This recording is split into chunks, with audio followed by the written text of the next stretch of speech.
खाने पीने की बहार। मैंने क्या खाया? मैंने खाई आइसक्रीम। जैसे मैंने बताया ना कि मैं नमक की वजह से नहीं खा सकती हूँ बाहर की चीज़ें।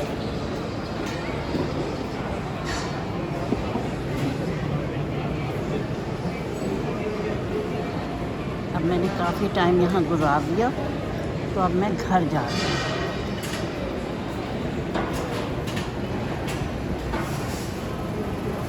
मेट्रो के रास्ते निकलूँ।